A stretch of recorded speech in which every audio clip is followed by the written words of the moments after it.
बादब बामुलाहज़ा में मैं फ़ज़ल इमाम मलिक। बिहार में सियासी गहमा गहमी बढ़ गई है।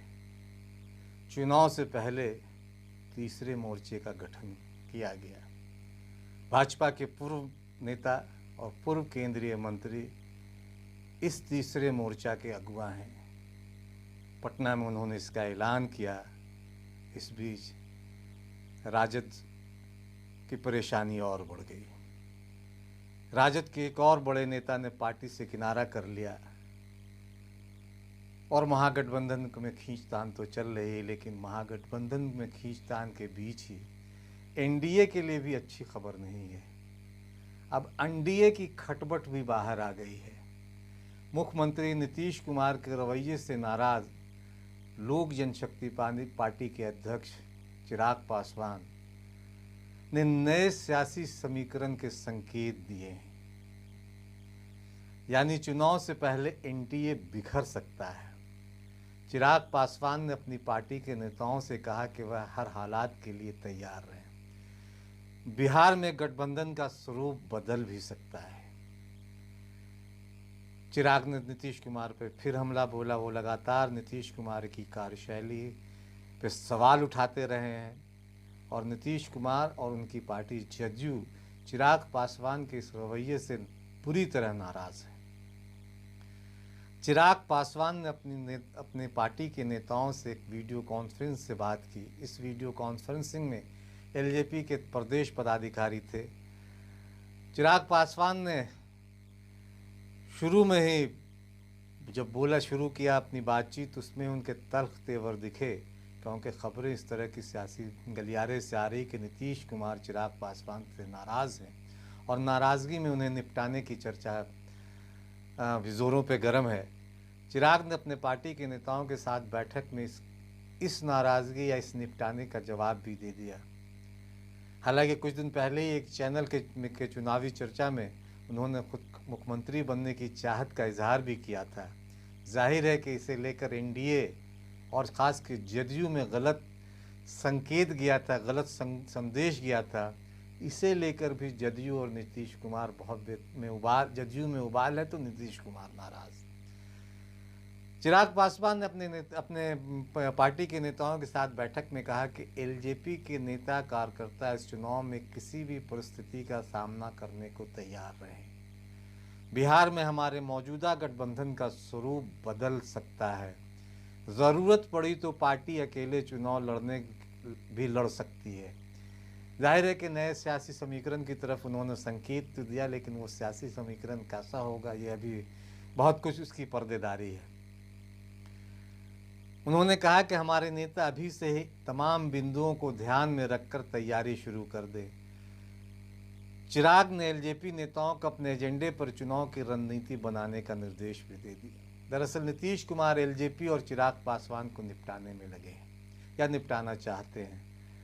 अंदरूनी खबरें जो छन के बाहर आ रही हैं उसके मुताबिक अगर भाजपा ने चिराग पासवान का साथ दिया तब तो बात ठीक ठाक बन जाएगी, लेकिन अगर भाजपा ने साथ नहीं दिया तो अगर एनडीए में चिराग पासवान और इनकी पार्टी रही तो 10-20 सीटों से ज़्यादा नीतीश कुमार देने के मूड में नहीं है और इसकी तैयारी नीतीश ने पूरी कर भी ली है। जीतन राम मांझी का फैक्टर भी अब सामने आ गया। जीतन राम मांझी महागठबंधन से नाराज़ हैं और जिस तरह उनकी नाराज़गी का स्वागत एनडीए के नेताओं ने किया है तो इसे लेकर भी कई तरह की सियासी चर्चा चल निकली है। तो एक जीतन राम मांझी का फैक्टर ने नीतीश को और भी प्रेरित किया है। नीतीश कुमार चिराग पासवान से नाराज़, उसकी कई वजह हैं। नाराज़गी का आलम यह है कि नीतीश चिराग पासवान का नाम सुनने तक को भी तैयार नहीं। कुछ दिन पहले नीतीश के किचन कैबिनेट के एक सदस्य ने मुख्यमंत्री के सामने चिराग पासवान का जिक्र किया तो नीतीश बेतरह भड़क उठे और उन्होंने अपने उस चहेते मंत्री को बुरी तरह झड़क दिया। इससे पहले नीतीश कुमार पार्टी के कार्यकर्ताओं के साथ वीडियो कॉन्फ्रेंस के जरिए बात कर रहे थे। तब उनके सामने भी चिराग पासवान को लेकर उनके खास आरसीपी सिंह ने जेडीयू के शेखपुरा जमुई के कार्यकर्ताओं को को बताया कि जिन्हें हमने सांसद बनाया वे एमपी बनने के बाद हमारे खिलाफ बोल रहे हैं। उन्होंने चिराग पासवान का नाम भले न लिया हो, लेकिन आरसीपी सिंह ने सीधे तौर पर चिराग पासवान का जिक्र किया और कहा कि अब वो हवा में उड़ रहे हैं। और ऐसा उन्होंने नीतीश कुमार के सामने किया। जाहिर है कि बिना नीतीश कुमार के इच्छा के वो ऐसा कर ही नहीं सकते। इससे पहले केसी त्यागी, जो राष्ट्रीय प्रवक्ता भी हैं जदयू के, उन्होंने भी मीडिया में कहा था कि चिराग पासवान को ज़बान संभाल कर बोलना चाहिए। उन्होंने नसीहत दी थी। सियासी पंडितों के माने तो पिछले 3-4 महीने से नीतीश कुमार की न तो चिराग पासवान से बात हुई है, न रामविलास पासवान से उनकी कोई संवाद स्थापित हुआ है।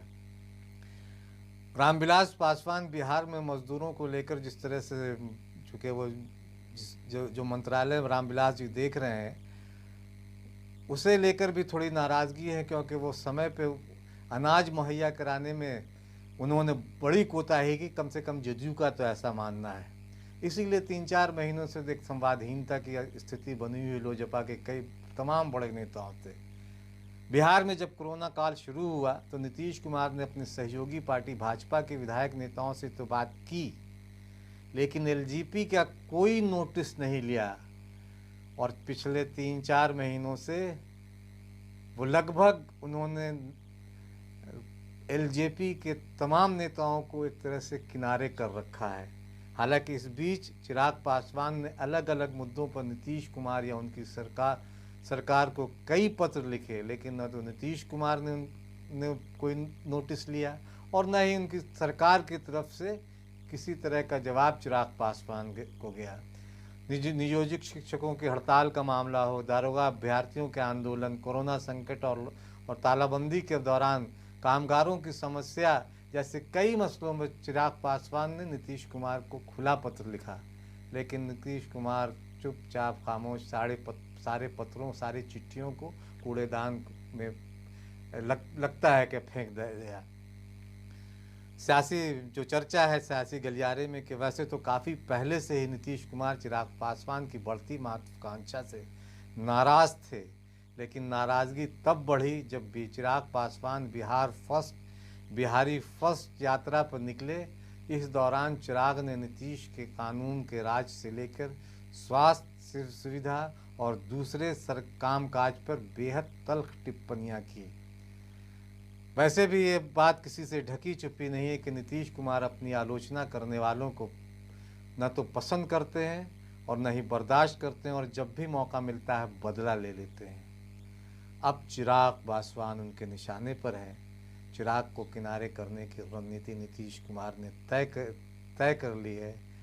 चिराग पासवान ने कम से कम चिराग पासवान की जो रणनीति है, जो उन्होंने अपने पार्टी के नेताओं से बातचीत में जिस तरह की बातें कही, उससे तो ऐसा ही लगता है कि उन्हें भी इस बात का अंदाज़ा हो गया है कि अब एनडीए में उनके दिन गिने चुने हैं। इन चुनावी सरगर्मी के बीच राजद को फिर तगड़ा झटका लगा। पार्टी के प्रदेश उपाध्यक्ष पूर्व विधायक विजेंद्र यादव, जिन्हें पार्टी प्रदेश अध्यक्ष जगदानंद सिंह का बहुत खास कहा जाता है, ने अपने पद और पार्टी से इस्तीफा दे दिया। 5 विधान पार्षदों के पार्टी छोड़कर जदयू में शामिल होने और फिर रघुवंश प्रसाद सिंह के पार्टी के सभी पदों से इस्तीफा देने के बाद अब विजेंद्र यादव का इस्तीफा राजद के लिए परेशानी का सबब बन गया है। राजद पहले ही परेशान थी और अब एक नई परेशानी नए झटके से हुए सकते में है। फिर तीसरे मोर्चे ने भी उसकी परेशानी बढ़ा दी है। जाहिर है कि तीसरे मोर्चे का जो ऐलान हुआ है वो अगर वजूद में आ गया है एक तरह से, वो राजद के वोट में भी सेंधमारी कर सकता है। अभी बहुत सारे फैक्टर और भी बाकी हैं। हालांकि मोर्चे की अगुवाई भले यशवंत सिंह कर रहे हैं, लेकिन इस मोर्चे में कोई ऐसा चेहरा नहीं है कि बहुत ज़्यादा वोट बटोर सके। यशवंत सिन्हा के नाम पर भी बहुत कुछ वोट लोग किसी तीसरे मोर्चे के देंगे, इसे लेकर भी कई तरह के संशय हैं।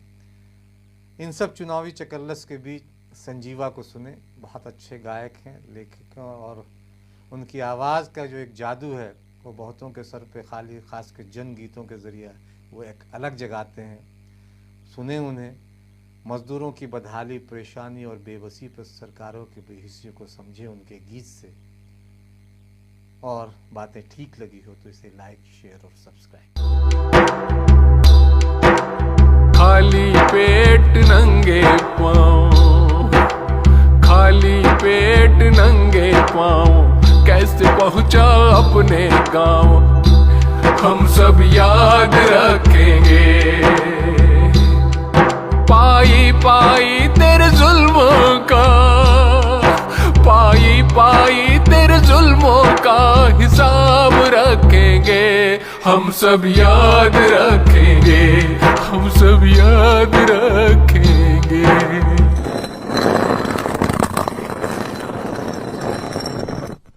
कहाँ रुका और कहाँ पे सोया, क्या क्या सोचा कितना रोया।